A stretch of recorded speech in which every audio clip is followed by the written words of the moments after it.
Hi, everybody, and welcome to the three things all web professionals must know about privacy. I'd first like to start out by saying thank you to the Remote Control Summit organizers for having me here and for organizing this amazing event. I know that a lot of the WordCamps have been canceled, and I, for one, have definitely missed the camaraderie and the experience and all of the great speakers. So I'm very excited to watch all of the other speakers today and to participate myself.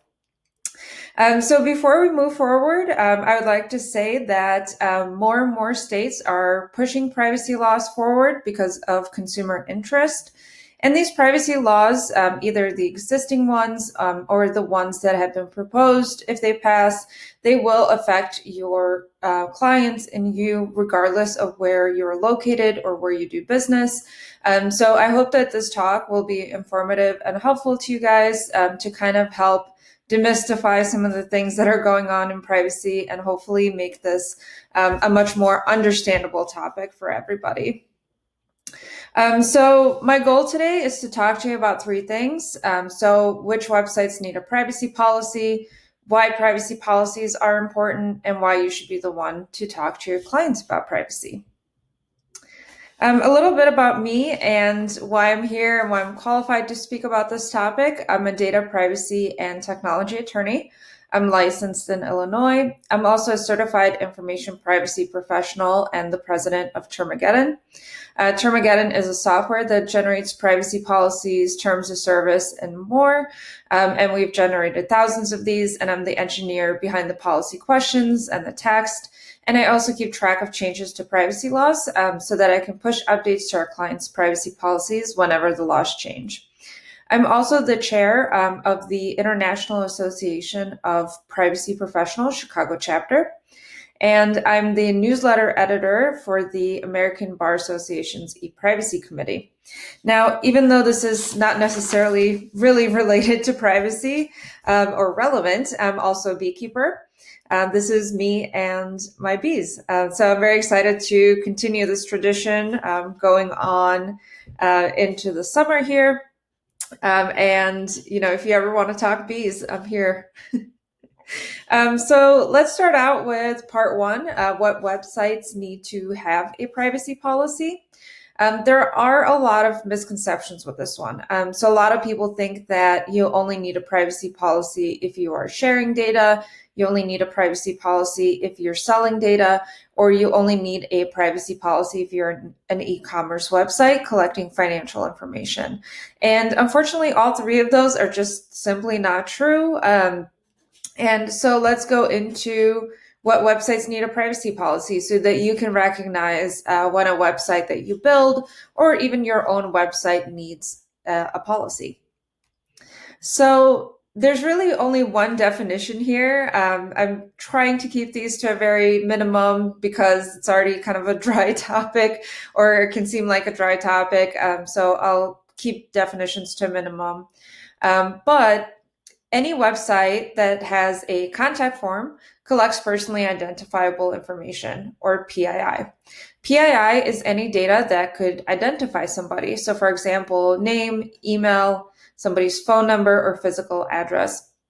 So if you have a website that has a contact form or a newsletter sign up form or a billing portal or, you know, contest forms, anything like that, just remember that that website is collecting personally identifiable information, or PII.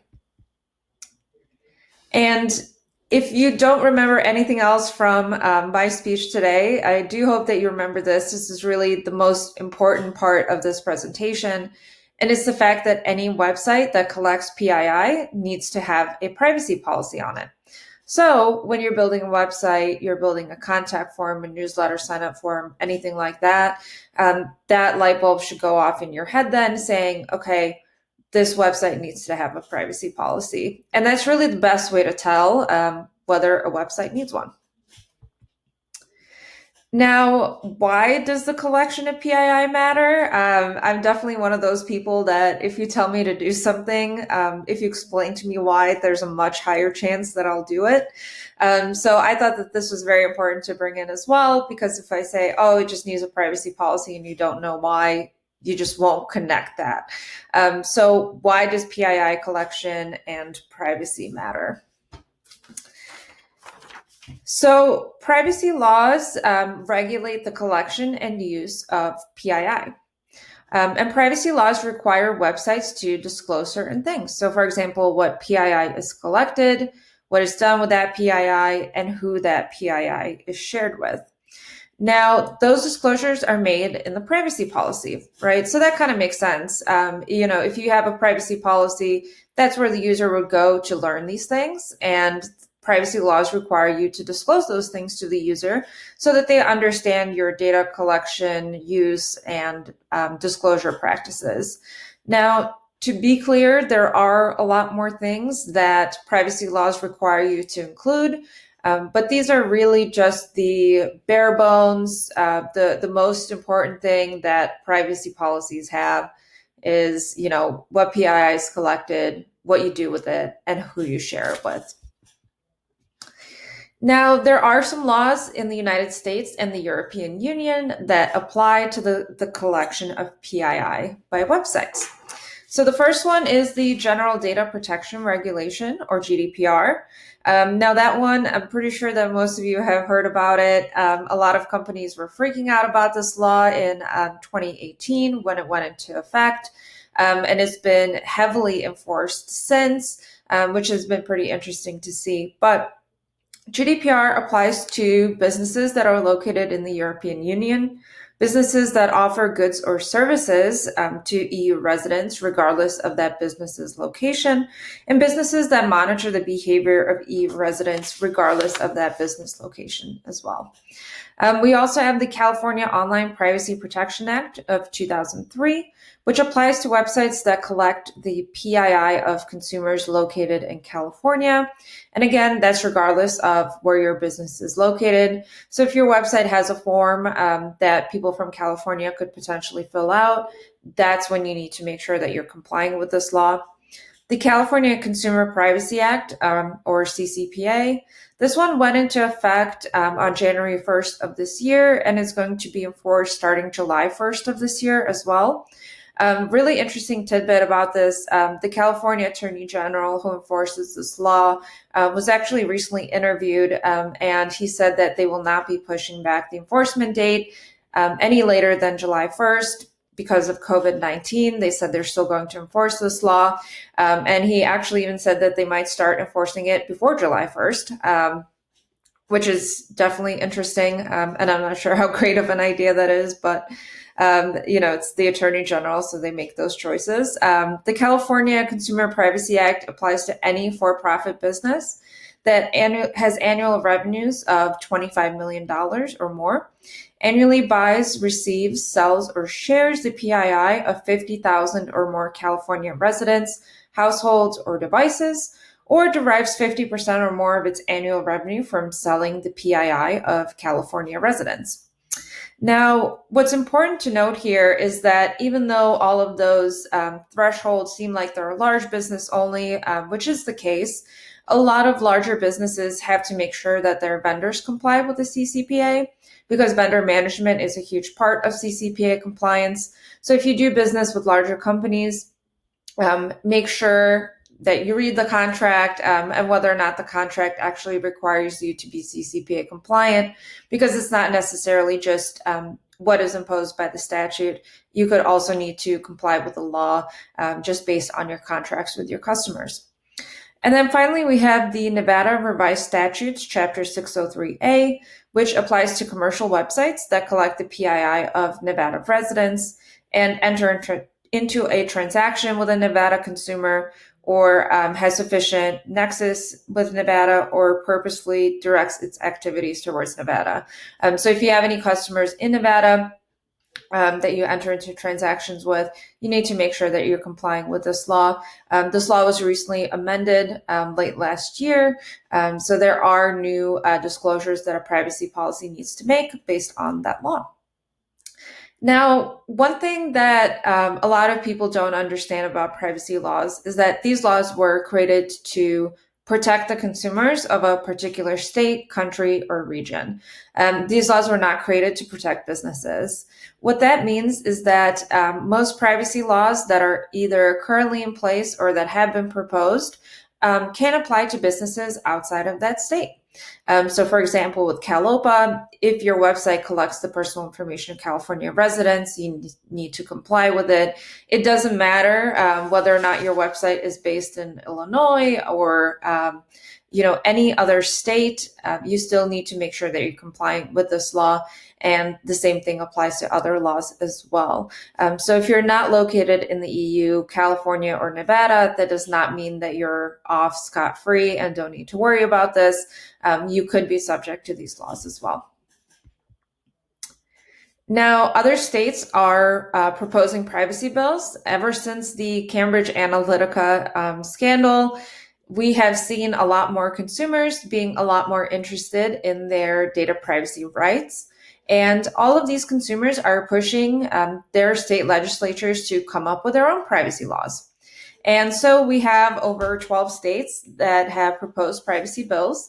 And you can actually find this grid on termageddon.com/blog. If you just search tracker, the state privacy bill tracker will come up. And this is actually updated pretty frequently. There have been times where I have updated this document multiple times per week, which for somebody who is not a WordPress expert from a technical sense can be a bit challenging. But it does update pretty frequently. A lot of states are coming out with their new privacy laws, and they're all similar in some ways and then very different in other ways. So we can kind of discuss what this grid says. So we have the state, we have the bill number, and we have the bill name. So you can go ahead and read those as well and look them up, which I'm sure absolutely every single one of you will after this is over. And then we have the different aspects of the bill. So the first aspect would be privacy policy changes. This means that this bill would require certain websites to have a privacy policy that makes very, very specific disclosures. Now, it's actually interesting to see how these privacy laws differ. So for example, CalOPA, which is an existing privacy law, requires you to disclose how your website responds to do not track signals. Nevada's privacy law requires you to disclose whether you sell data and how consumers can opt out of current and possible future sales. So they're all very, very specific about what our privacy policy needs to include. And some of those requirements are similar while other ones are wildly different. Business size limit. Some states think that these privacy laws should apply to large businesses only. So something similar along the lines of the CCPA, $25 million in revenue or more, or collecting or using the personal information of a lot of citizens. Well, other states don't agree with that. Other states think that any business of any size, regardless of how small, needs to comply with these laws. So certain states such as Hawaii, New York, New Jersey, and Iowa, those bills, if they come into law, would apply to businesses of any size. Consumers can sue. So these bills propose a private right of action, which means that consumers could sue businesses directly for privacy law violations.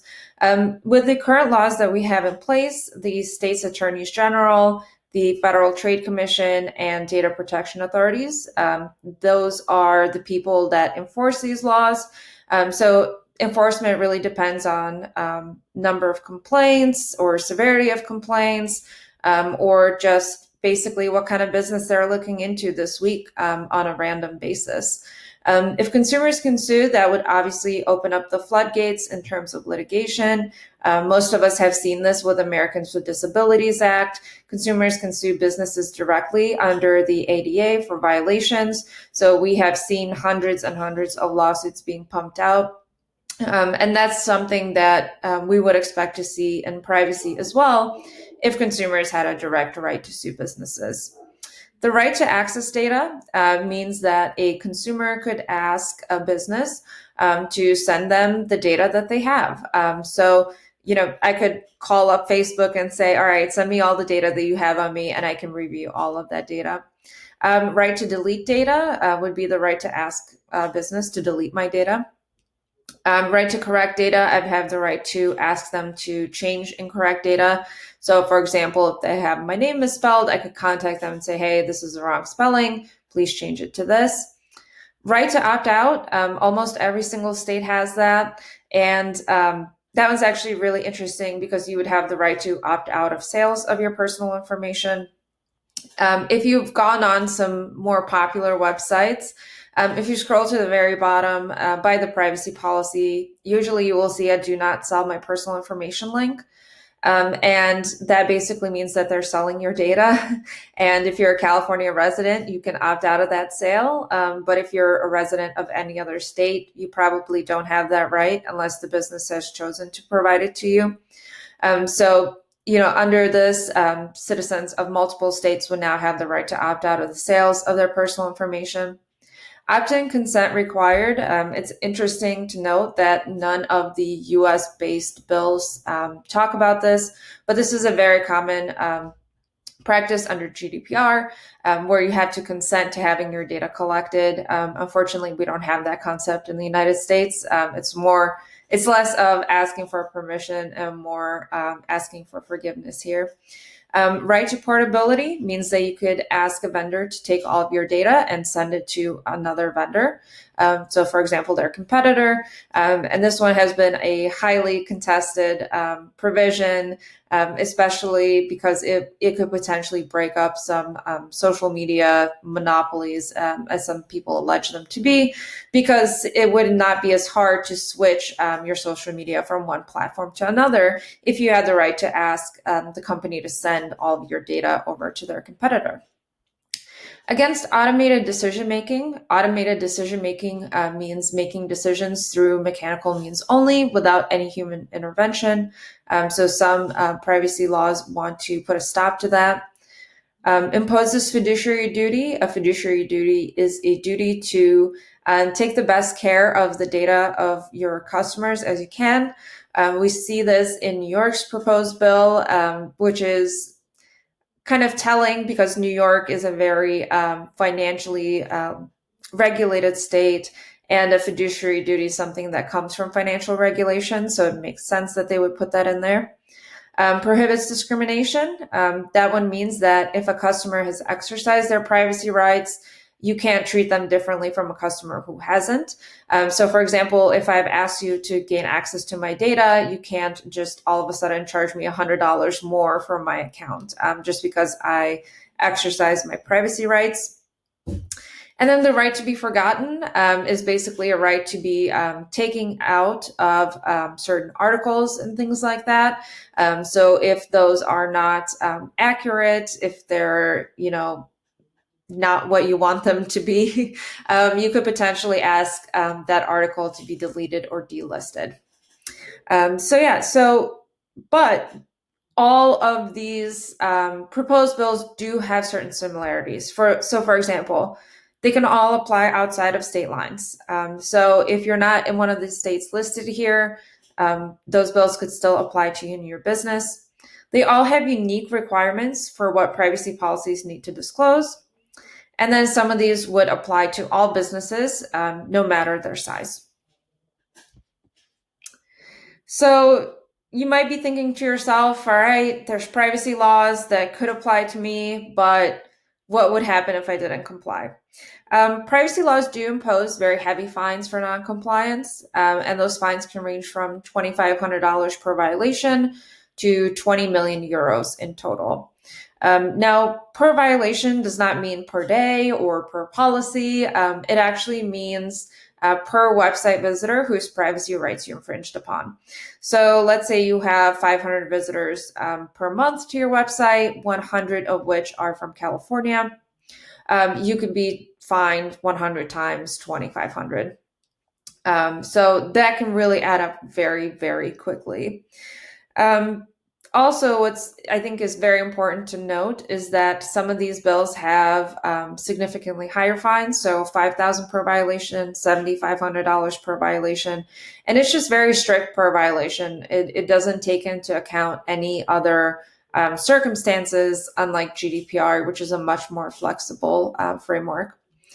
And I did also wanted to note that, we have seen GDPR enforced. There's over 200 enforcement actions right now that have actually led to fines.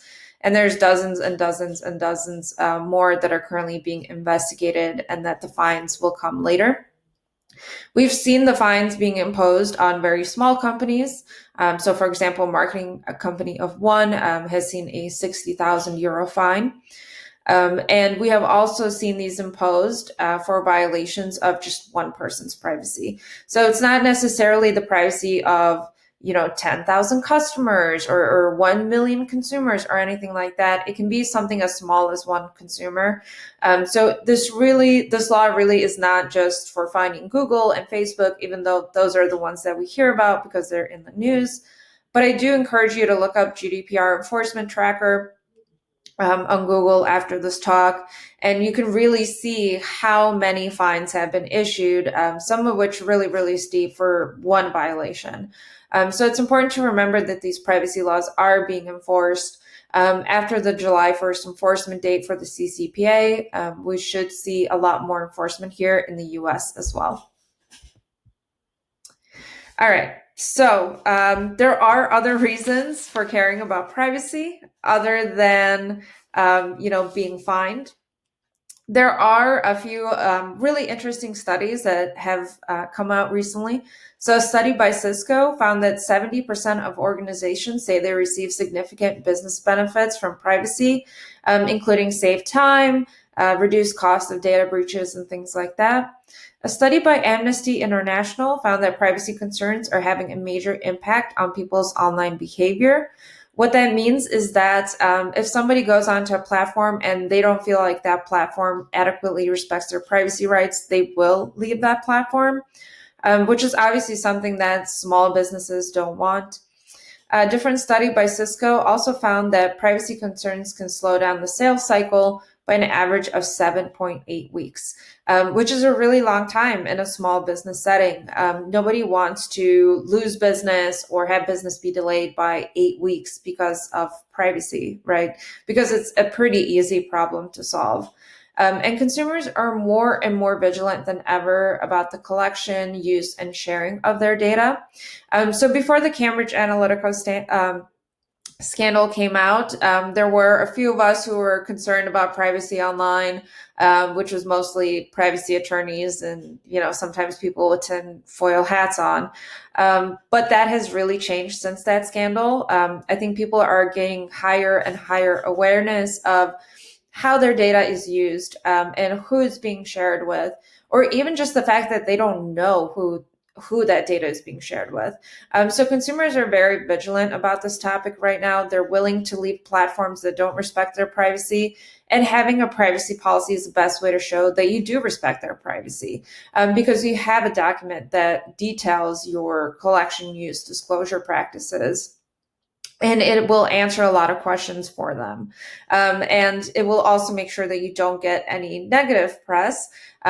Recently, everybody's been using Zoom a lot because of virtual conferences, virtual meetings, people working from home. And what's really interesting is that Zoom is currently being investigated by the New York Attorney General for their data sharing practices. And if you go onto their privacy policy, which I'm sure everyone will do after this talk is over, you will actually be able to see that at the beginning of the privacy policy, they say that they don't sell data. And then at the very end, they say that under the California Consumer Privacy Act, they perform actions which are considered the selling of data. And that's a really big issue because those are two very conflicting statements. And it's very important that consumers have a clear understanding of what you do with their data, because otherwise, it leads to investigations, it leads to complaints, and it just leads to really negative press, just like what's happening right now. And lastly, I think all of us as people can understand and agree that privacy is a fundamental human right, and that you shouldn't abuse it. So there's been times where I've signed up to a conference before, and it was not a WordPress conference. It was a completely unrelated thing. And they asked me for my phone number, which I wasn't sure if I should give, but I did anyway. And then, a few hours later, I start getting these marketing texts, not from the conference, but from other companies like self-service providers.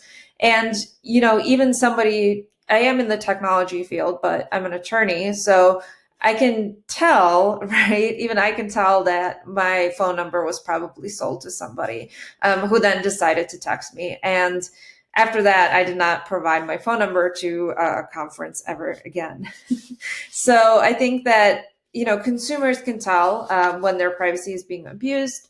Um, Consumers don't like it. We don't like it. And there really should not be any good reason as to why we would abuse somebody else's privacy rights. All right. So, we talked about what websites need a privacy policy, which is any website that's collecting PII, any website that has a contact form, anything like that. We talked about why that's important. So the current privacy laws, the proposed privacy laws, and other reasons for caring about privacy. And now let's go to our third topic, which is why you, as website designers, developers, marketing professionals, should be the one to talk to your clients about privacy. All right. So this is privacy and privacy online and privacy rights is a relatively new development. So as somebody who is building websites that have contact forms, building websites that have newsletter forms, you're kind of in the really good position to be able to tell your clients about what that means.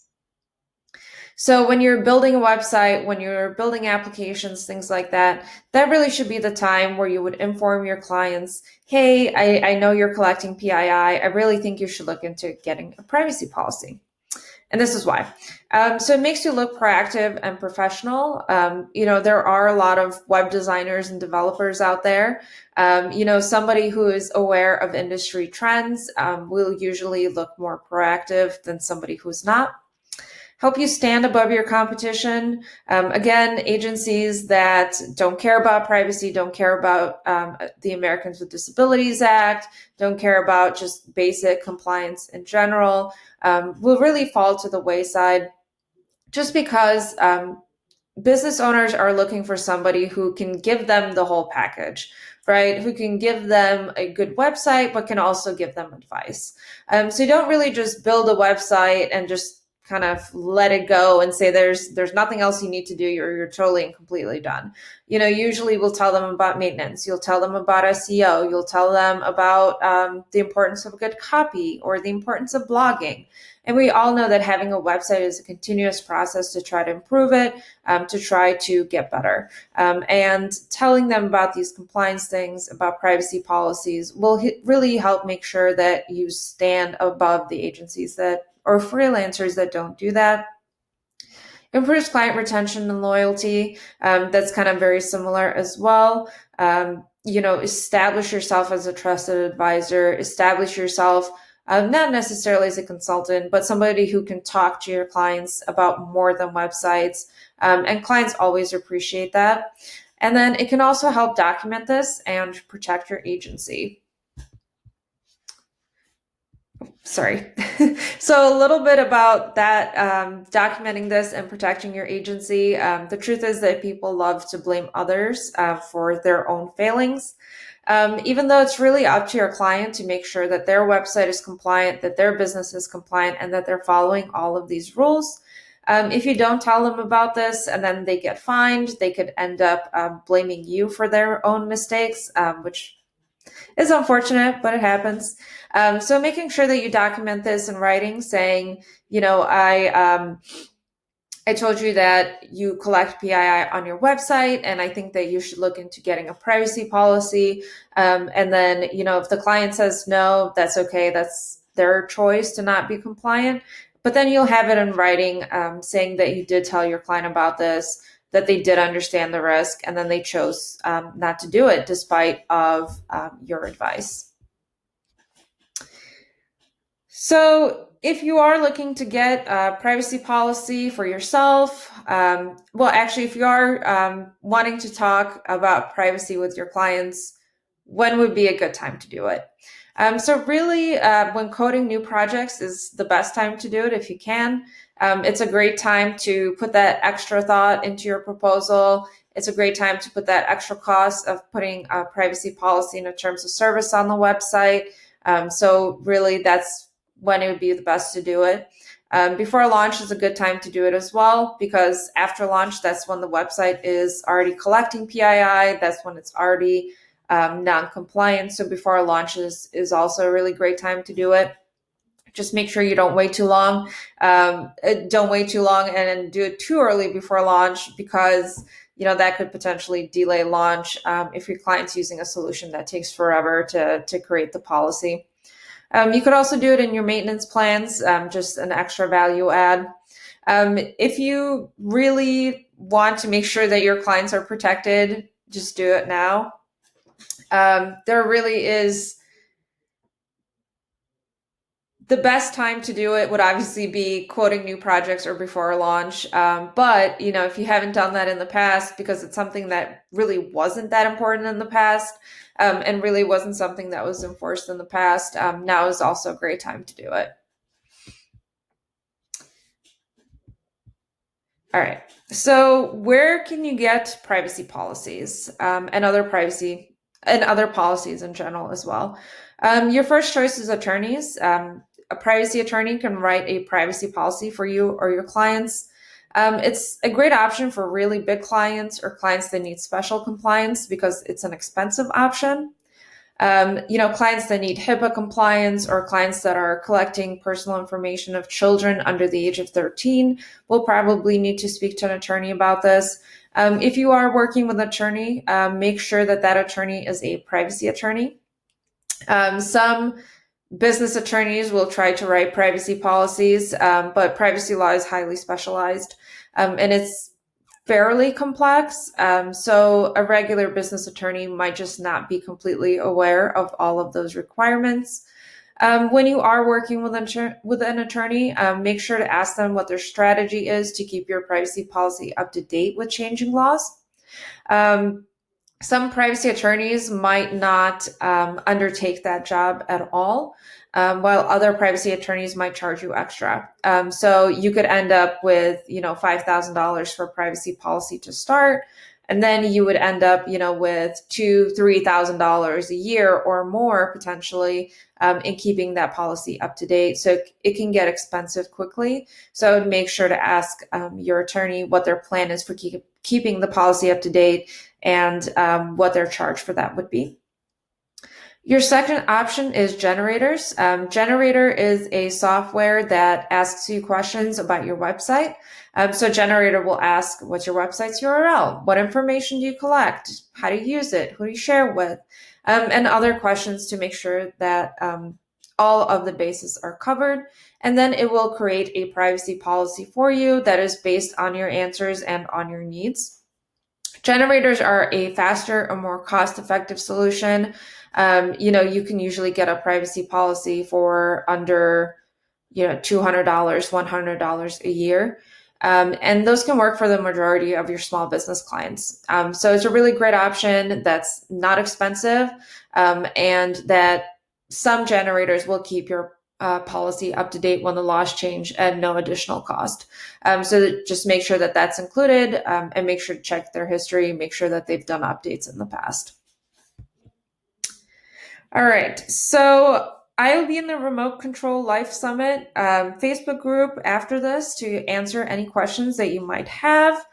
But I thought that I would answer some commonly asked questions that I get asked all of the time in different talks and just in my daily life. So yeah, let's answer some frequently asked questions. All right, so the first one that I get a lot is, who's going to sue me for not having a privacy policy? If you're located in the European Union, data protection authorities are the ones that investigate privacy complaints, and they're the ones who issue fines for noncompliance. If you're in the United States, that would be your state's attorneys general, the state's attorneys general from another state where the law actually came from, or the Federal Trade Commission. What we see now with these proposed privacy bills is that they're proposing that consumers could sue businesses directly. So that could actually be the case fairly soon as well, is that it's not just the government that's enforcing these, it's also consumers themselves and their attorneys. Is my business too small to need one? That one I hear a lot too, just like a mom and pop kind of shop, a book author, something like that, a real estate agent. Do they really need a privacy policy, or are they just too small? So a lot of the privacy laws that are in place apply to all businesses, regardless of their size. So there is no such thing as too small. And a lot of the proposed privacy bills also make no exception for small businesses. Now, does that mean that your risk of enforcement is significantly lower than a large business? That's not what we've seen in Europe, unfortunately. So we've seen very small businesses like one-person marketing shops get fined for GDPR noncompliance. And that's what we expect to see in the United States in the long term as well, especially if consumers can complain, whether they can sue directly or they can complain to a state's attorney general. Those complaints are taken very seriously and are investigated. So you would want to make sure that you're compliant regardless of how small your business is. And especially when it comes to the fines, small business is much more vulnerable to going under, even with fines that would seem small to a large business. So that's something to keep in mind as well. All right, can I just copy and paste the template? This one's my favorite. I get this all of the time. So I'm one of those people that will read privacy policy templates for fun because I'm looking for ideas. I'm looking to see how other people phrase things and wrote things and things like that. So far, I have not been able to find a single privacy policy template that's actually compliant with the law, which is a pretty big issue. So a privacy policy template will decide for you which laws apply, and you just get one sheet and you'll just fill it out with your information, right? Well, that decision that they made for your business without knowing your business at all whatsoever can be completely wrong. So the policy could be CALOPA compliant, but not GDPR compliant, or Nevada compliant, but not California compliant. And because the form does not know what laws apply to you, it might be completely wrong in terms of the protection that it has in the policy. Templates also don't really update at all when the laws change. So when the laws change, if that applies to you, you either have to purchase a new template, or you have to contact them again to ask them if they're going to make changes, and 9 times out of 10 they don't. So that's a really big issue, because then that puts it on you to keep track of all of these privacy laws, which, trust me, is a full-time job. So if you miss something, or if you don't know that the law applies right now, you don't know to contact that template, you don't know to purchase a new template. So it just kind of becomes one of those things that you have to spend more and more of your time and money on, which is a big issue as well, because nobody apart from me ever wants to actually do this at all times. So that's something that I'd be cautious of as well. Now, there are some free templates and free generators out there. And if you look at the free generators, you'll see in the pricing, the free version usually does not have any compliance. So it does not include compliance with any laws. So that's obviously a really big issue as well, because what's the point of having a privacy policy if it doesn't comply with anything? And then last one, I forgot to put this one on the screen, but can I just copy and paste somebody else's privacy policy? And I know that a lot of people in tech have done this in the past, but I would just like to say that, taking something off of somebody else's website and putting it onto yours is copyright infringement. You probably wouldn't take their logo and just use it for your logo. So, you really shouldn't do that with a privacy policy as well. You don't know what laws apply to that business. So they could be, a lot more stringent as to what they're able to do with data than you can be. You might be able to use data for more purposes than they can, and you're just limiting yourself if you take their privacy policy. You also might be giving consumers more and different rights than what you need to give, which puts on a business burden for you in case somebody asks you to go in and delete all of their data. And now all of a sudden you need to learn how to do that, even though the law doesn't apply to you because you said that you would in your privacy policy. The copy that's written on your competitor's website could also be completely wrong. That is not outside of the realm of possibility. And then also, your competitor might be really late to updating their policies whenever the laws change. So for example, the California Consumer Privacy Act went into effect January 1st. A lot of companies updated their privacy policies after that date. And the California Attorney General can potentially enforce violations that were started on January 1st. So if your competitor updated their privacy policy in February, and you saw that in February and copied and pasted the new policy, you would have an entire month where you were outside of compliance and could get fined for that entire month. And then also you have to kind of go back into that policy, see if it's been updated, see what they've done with it. And that's also a very time-consuming process that a lot of people don't want to undertake. So to me, a privacy policy should be something that you create that's accurate towards your business, that's accurate towards your data practices. And then maybe you review it once a year. If you have a solution that automatically updates your policies for you, you might have to review it when those updates are made, but it's not something that you have to keep track of every single day, every single hour, because really that should not be your job unless you want it to be. All right. So thank you so much for joining me here. Thank you so much for the Remote Control Summit, and for everybody who worked so hard to put it together. Here's my email. It's donata@termageddon.com. Feel free to send me an email after this. If you have any questions, I'm more than happy to talk to you about it. I'll also be hanging out in the Remote Control Life Summit Facebook group. So make sure to join that group and tag me in any of your questions that you might have. And if you're a web agency, make sure to check out our Termageddon Agency Partners Program. Thank you so much.